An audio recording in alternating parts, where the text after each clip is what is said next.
afternoon, everyone, and welcome to Stock Market Today. On the show today, we're taking a look at Micron as well as Microsoft and Mercado Libre. But first, let's take a look at the major indexes. It's Alyssa Corum here with Justin Nielsen, and the Nasdaq did close in positive territory, but well off highs while we saw the S&P 500 and Dow reverse slightly lower for the day. So tell us a little bit about what you make of today's action. Well, I mean, it was definitely a strong start. As you mentioned, the Nasdaq Composite was up 1.1% at the very beginning, and that was the best it saw. It just faded throughout the close. And so when you look at this is not something that we look at as a great day. Yeah, sure, 0.3% is not a bad gain, but this is at the lows, of the day, the trading range, and that's not really kind of inciting like power to us. That's kind of showing you that there was weakness to end. Now, this was started by a semiconductor move, and we're going to talk about Micron in a little bit.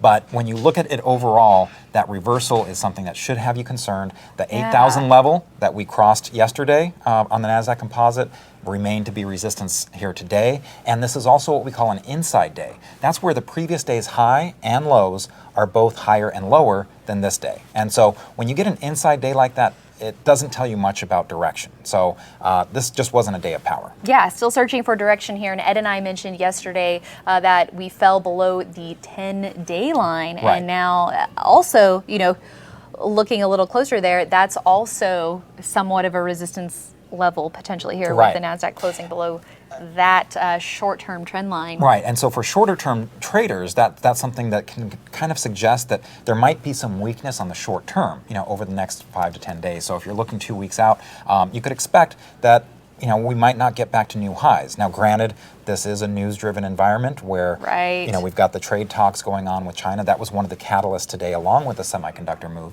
So if something happens there, that could make things get back above 8,000. But right now, it's kind of a hold and wait and see approach. All right, well, we're only a little over halfway through the week, so we could still see some headlines. A lot can happen. And a lot can happen that we may need to react to. But let's talk about Micron, because it did have a strong day today, up over 13% here in heavy volume on its quarterly earnings report, a beat there. But when you put this in the broader context of what's been going on with the stock, even though we're seeing this powerful gap up today, the overall trend is not your friend here with Micron. Yeah, and that's the point I wanted to make here is, as impressive as a 13% gain is, what's not impressive is the fact that this has been in such a big downtrend. In fact, one of the signals that we use is we sometimes look at the up-down volume ratio, and for Micron, that's 0.5. So that means you have a lot more down volume happening than up volume.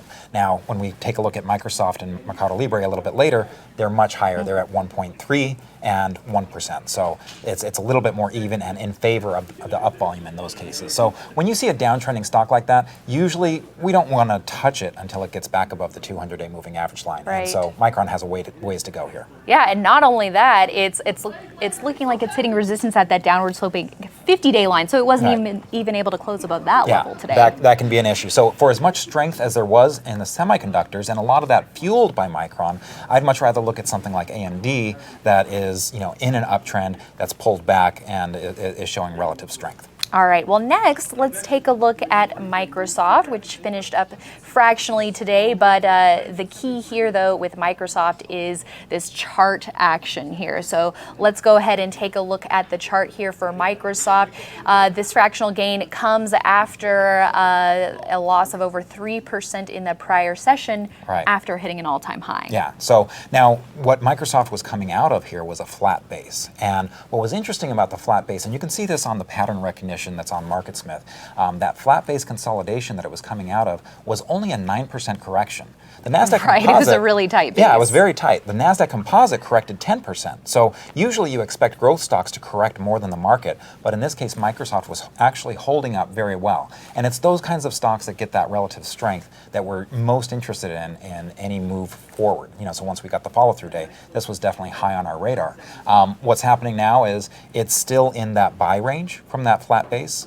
So it hasn't failed. It really has just kind of come back pulled back a little bit to that buy point, and you see that blue area, that identifies the 5% buy zone. And the reason why we like to see a 5% buy range is because if you buy outside of that, you're much more likely to get caught in a pullback, a normal pullback.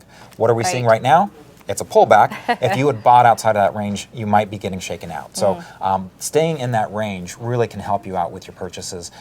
Buying as close to the buy point as possible is best, but this is still something that should be on your radar. Exactly. Microsoft has been a big performer this year, especially. So always good to have some names like this on your watch list or in your portfolio. Yeah. Now, of course, the software sector has been taking some hits lately. So we'll see if Microsoft can kind of buck that trend. Yeah, we always want to be keeping an eye on what the sector as a whole is doing. But let's shift our attention to Mercado Libre. Ticker there is MELI, and this is a little bit of a similar story, a pullback close to a buy point from a more rare chart pattern that we don't see too often. Right, that's the ascending base, and this is something that I remember Bill talked about, first seeing in Redmond Industries back in 1967. He saw it again in AOL in '98, and that was a big move for him, actually '99. And what Mercado Libre showed, this ascending base that you can see on the chart, and again, pattern recognition will kind of point this out for you.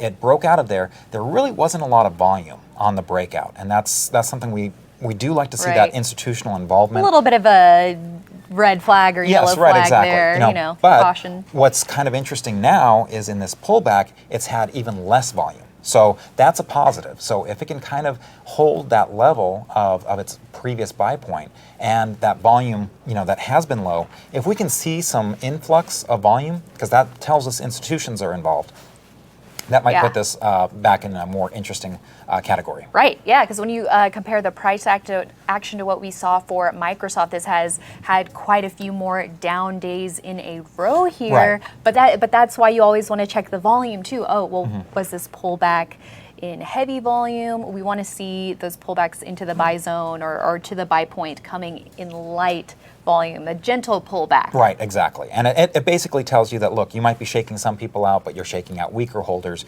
You're not shaking out the institutions that have heavy investments in here. And those are the ones that the institutions are going to fuel any future move, because they don't do their buying just on one day. They're doing it over and over and over again so they can build their position. Right, and with Mercado Libre, we are expected to see profitability this year and then huge earnings growth in 2020, with analysts expecting 185% bottom line growth. And that is the kind of fundamental growth that we like to see. And that's a good point. It's not just about the technicals. We spend a lot of time talking about the technical action with the charts, but you've got to remember that 80% of our decision making really comes down to that fundamental story. Does this have something that's very powerful?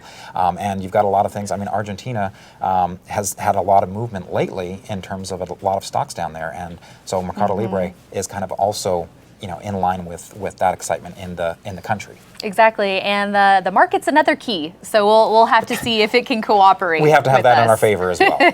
All right, everyone, thanks so much for joining us today. And just a reminder that we have a new episode of the Investing with IBD podcast that is dropping tomorrow. So if you haven't already, make sure you subscribe to the podcast at investors.com/podcast to get that latest episode. Justin's been on the podcast a couple times. He'll be on the podcast in an upcoming episode as July, well. I think. Yeah. Yeah, right around the corner. But David is tomorrow, Yes, so that should be really David is good. tomorrow. It's going to be his first podcast, but he knows what he's talking about. Oh yeah, and he's going to be my co-host on the show tomorrow, so that'll be very fun. And in the meantime, you can check out all of our content at investors.com to get all the latest stock market news and analysis from IBD.